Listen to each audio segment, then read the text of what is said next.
Hello everyone, my name's Katana Ken, and it's day number 957. We've survived almost 1,000 days in hardcore. To commemorate 1,000 days survived, I thought we'd bring it back to where we all started, at 00. This is where I first spawned in when we made this world. I thought it'd be cool to build a museum here. I think step 1 is obvious, flatten this area a bit. The skeleton killed the rabbit, you jerk! Should there be a gift shop? That might be funny. What is a villager doing over here? Oh, he's running from a zombie. I got you, brother. You're welcome. So maybe we could do like a little 5x5 display for each episode. Stop biting me. Now it's time to start the hardest part, actually building the structure. That's not bad. This height feels about right. What does this look like? Oh yeah. Check it out, this Enderman's working the counter. Bro needed a job. Thanks for that, Enderman. Whoa.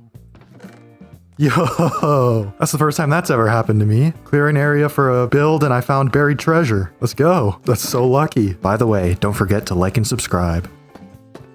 You're in my way, bro. Time to start work on the exhibits. Yeah, I think that's probably good for episode 6. I think this represents episode 7 pretty well. Okay guys, I've gone through all my episodes and figured out how I want to represent them in the museum. Oh no, where'd I leave my horse? Luke, if I have to fly around and look for you, I'm gonna be mad. The whole point of riding you is so I didn't have to use rockets. But one time I don't put him in his pen, he decides to go on a great journey. Come on, Leia. Your brother decided to go AWOL. Hoglins in my nether tunnels? What the heck, guys? We have 10 days left. I think we should be able to get this done. I'm just gonna go out and manually hunt some creepers real quick, just so I can get a few more rockets. Any sign of Luke?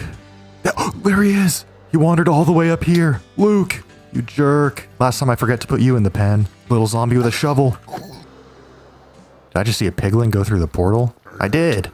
Get back in the nether. You weren't built for being out here. Oh wow, he's actually hurting me. And unfortunately, he's zombified. I tried to warn you, piglin.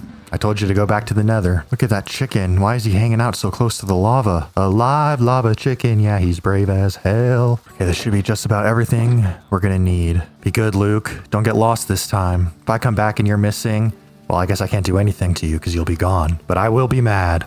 Hey, little piglin, I went the wrong way. Or did I go the right way? Because I gotta meet you. Brother, please. I know you want to hang out, but I'm trying to get work done. Oh, what the? I don't got time for this, guys. It's day 997. And there it is. That's 1,000 days. Oh, I never thought I'd make it this far. After all those deaths at the beginning, not only did I beat the Ender Dragon, I beat the Wither, I went to a woodland mansion, I went to an ocean monument. I'm so proud. And I want to give a big thanks to everyone who's been watching along the way. Even not along the way. If you're watching right now, that's good enough. Thank you.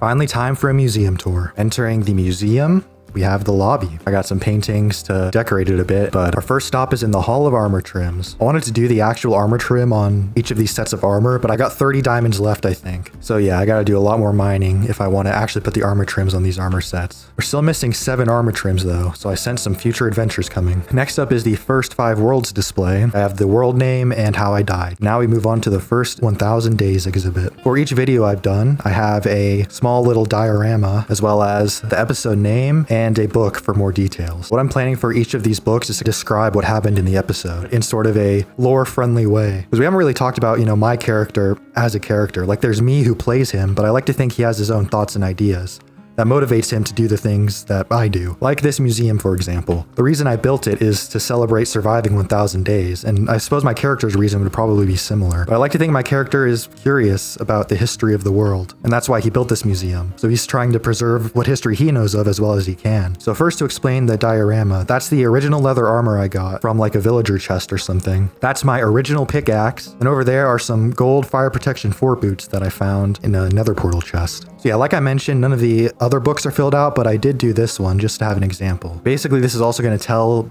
the story of this world from my character's perspective. So let's take a look at the next one. In this episode, I set up a trading hall. So we got some villager stations, and then on the wall is a diamond axe, a sapling, and bone meal. Next episode, protected by pups. I have a sapling to represent the forest, a bone to represent the dogs, and a leash to represent them becoming my friends. This is also the episode we first went to another fortress. Oh no, the glass is missing. I forgot I broke it by accident. This was another prep episode. I was mainly working on my storage system, so I built a little replica of it right there. Next episode was Ken Chanting. This one was all about getting my last few enchantments before we went to fight the dragon. And then the very next episode is the one where I went to the end. It was a pretty tense battle, but I came out victorious. So on display here, we have, of course, the dragon egg. I put a couple end crystals in, which are the things the ender dragon actually uses to heal. And I have the bow I used to beat the dragon, the sword I used to beat the dragon, and the armor I wore. The next episode, I decided to do a raid because I wanted to go get an elytra, but I wasn't going to do that without a totem of undying. Because in survival servers, 99% of my deaths are from crashing into the side of a wall and dying or hitting the ground too hard. So I built a wall.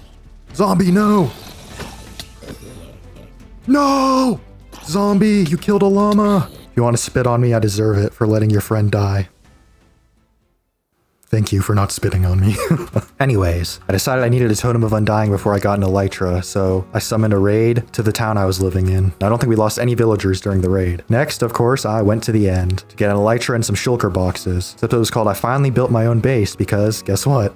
I finally built my own base. For the first 12 episodes, I was just kind of living out of the village because my priority was the dragon, not really doing builds. Next episode, I built some more stuff around my base, and at the end, I decided to fight the Wither so I could get a beacon. I drafted some iron golems into the fight, and unfortunately, they died, and they were turned into wither roses. So beautiful builds. This episode, I set up my garden behind my house. I built a fishing hut, so we have sand here and a fishing rod to represent that. Next episode was where I built a graveyard for my past lives. I planted my meadow as well, and I set up my creeper farm. Next was Attack on the Ocean Monument. I went to the Ocean Monument because I wanted Prismarine to build my portal out of at my base, because my base looks like a crater, and there's a fan theory that Prismarine comes from space because it can't be found naturally in the overworld. So I decided to, go gather a bunch of Prismarine and then build my portal out of that. Next episode, I decided to finally go for netherite. Put a dried ghast because this is the first episode that I actually had a happy ghast. And next I went to the deep dark and I started a village. Although when I say it like that, it makes it sound like I went to the deep dark first and started a village there, when it's the opposite. I made a village and then I went to the deep dark. Before we look at this next one, you should know I had some boats sitting by my fishing dock in the water. And when pillagers came to attack me, they got stuck in them. So I decided to finally do something with them in this next episode, Pillager Protection Program. I went to Woodland Mansion to figure out what kind of house my pillagers would like, and then I built them their own. It was a pain though, because to get passive pillagers at your base, you have to let them shoot you until they run out of arrows. Yeah, this Enderman, I guess, is taken after the pillagers because he kind of just wandered in there and got stuck. I mean, he's chilling. The next episode, I decided to go for a mace. So I have a little trial chamber, as well as some artifacts from that, including my mace. And finally, some gold armor, because we sent a dripped out zombie into space. And then my most recent episode, Extreme Village Makeover. This was where I built Old Town. And then over here is the gift shop. What would you like today, sir? I actually want to stock it with souvenirs, like armor trims and stuff. But yeah, they'll have to wait till I have a lot more diamonds. And that brings us back to the beginning. So this is 1000 days of Minecraft, all summarized in neat little displays. And for the first time in weeks, my character finally gets some rest. Now that you've heard about all these places, why don't we go see them? Time for a world tour. I remember I spawned just about right here. I chopped down a tree and then I went over to this cave to start getting stone. And I saw that village over there. So I call this Avalanche Town because the houses were full of ice. Look at them, they're just chilling over here. There are houses, and look at that, covered in ice. I guess Glacier Town or something might be a better name, but the name's the name, it's Avalanche Town. Up this way we have Nitwit Village, which I named because it's full of nitwits. I think I saw 4 of them in a row. It's also called Nitwit Village because whoever founded it must have been a nitwit. I mean, look at this housing placement. Some way up here, some way down here. How's that supposed to be a functional community? I built a little mine here, which is where I first got diamonds. But then I traveled over to Dogtown. I named it that because of all the dogs that were living there. But now they're gone because I moved out. So this is the town where we had our first raid. So you can see I built this sturdy wall around it. And there's also tall spruce trees because that's what I was chopping down to make money back then. That was before I had my melon and pumpkin farm. And this was the house that I lived in for a while. A very small and simple space. I got a little greenhouse right here. And I think the only other thing of note in this town is the trading hall, which is pretty basic, but I got a lot of good enchantments in here. Once I defeated the dragon and decided to build my own base, I already had the perfect spot in mind. I just randomly found this place when I took a portal out of the nether. I'll put a screenshot up so you guys can see what this base looked like before I did any development, but yeah, I thought it was pretty awesome, especially because of this abandoned village up here. That was pretty neat to find. So this here's my base. We got the portal in the center, made out of prismarine, since it's a big meteor. Coming over the bridge, there's a few different things to see. So we can do a quick walkthrough of my house. Down here is my living area, and here's my potion room. Upstairs is where my dogs like to hang out. On the right is the former trophy room. That's looking pretty barren now that I set up the museum. And then across the hall is my bedroom. I've been collecting music discs, but I only have a few so far. If we take a look out back, we can see my garden. This used to be kind of an ugly hill, and I wanted to make something nice in my backyard. My storage room is right here. It's just a little offshoot from the path as you walk back to the garden. I got some copper golems sorting through all my stuff up here. They're all chilling, just waiting for me to drop things off. Up here is the melon and pumpkin farm. I followed a tutorial on this one by a creator named Namiatcher, and I'll put a link to the tutorial in the description. And then on the mountain here, we have two mob heads. We got a puppy and a dog. Oh, the fishing hut. I almost forgot to mention it. There's a campfire for cooking up fish, and inside is just some basic equipment. Storage, ender chest, crafting table, a bed in case I'm fishing until dark. This is where my pillagers kept getting stuck. Oh, and I forgot to mention, by the mob heads, I do have a small cemetery for the dogs I've lost. We lost Arthur in the raid that took place at my base, and we lost Junior shortly thereafter because I didn't heal him and he took too big of a fall. Rest in peace. Over here is the little contraption I built to help me tame pillagers. I can put them in a boat, and then when they shoot through the water, the arrow will just sink down. It won't actually make it through. Over here, I built a little house for my pillagers. We got Mo, Ted, and Shemp. Shemp's the leader. The interior is just like a woodland mansion. They got empty chests, bookshelves, carpet, big beds. I also decided to give my pillagers a puppy, just because I thought it'd be funny. And then I got jealous of their puppy, and so I got my own, and that's Chico. We'll meet Chico in a bit. I almost forgot to mention the wool pillager. They love looking out the window and staring at him.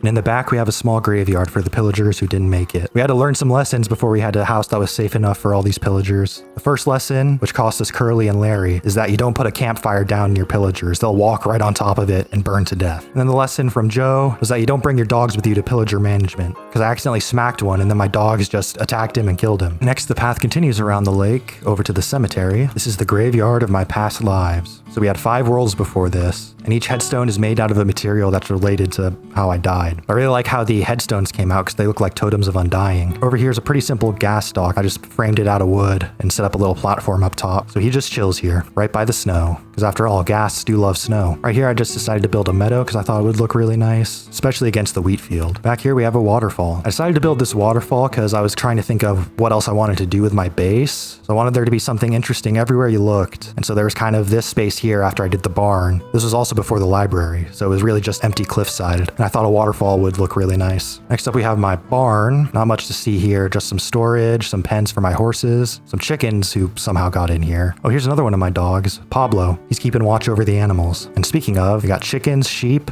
and cows. The windmill looks pretty nice, but it doesn't really have any function. If you go inside, it's just empty. Here's the entrance to my mine. Finally, we have the library. First floor is a reading area. The second floor is the main library, and then the top floor is where I have my enchanting table. In the basement is my XP farm. I followed a tutorial for this one from a user named Mortings, and I'll put the link in the description. So this abandoned village was here back when I first found this area. And one thing I was always wondering is, why was the village abandoned? And so once I came up with the meteor, it was kind of self-explanatory. The meteor hit and they had to leave. So I decided to build a new town, which is where the residents migrated to afterwards. And that's over here. My thought process when I was building this town is, what realistically would the villagers have done upon arrival? So I decided they probably would have built some houses and then got a farm planted for long-term food. After that, I thought they'd probably establish a mine so they can have iron golems. And I also built this house out of stone because I was thinking they're probably running low on wood after all these projects. So a couple episodes later, I decided to actually hook this village up to my base with a path. Since I had to build a bridge to connect my base and the village, I thought I could just build like a lumber camp over here. So they go out and gather logs and bring them back here. I gotta mention the crane.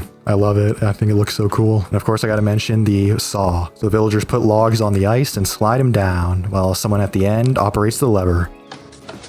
The next question I had after setting this village up is, where did these villagers come from before they established this village? And it turns out there was another village right on the other side of my base, so I decided to do a build there. We got this nice trail leading over to Old Town. I decided to call it Old Town because it's, well, an old town. One of my ideas for this town is that it dates back to the time of Minecraft Legends, and it was actually protected by a hero during the Piglin invasion, which is where the wall comes from. I think this village was originally like 3 or 4 houses right here, and I just built a ton more to make it look more populated. So all of these houses are pretty much just copies of existing villager houses, but the 2 builds that are completely original are the church and the tavern, or should I say the bar. because it's called Bryn's Bar and Inn. Basically, I tried to build the tavern I always imagined when I played Dungeons & Dragons. First floor is the bar. We got plenty of seating, as well as plenty of options for drinks. There's also a fireplace in the corner. Upstairs are the hotel rooms for the villagers. They each get a bed, a chest, and a table. Then my room is back here, with a metal door, so no villagers can get in. Yeah, that's right, I got my own reserved room at the inn. They know me there. And over this way is the church.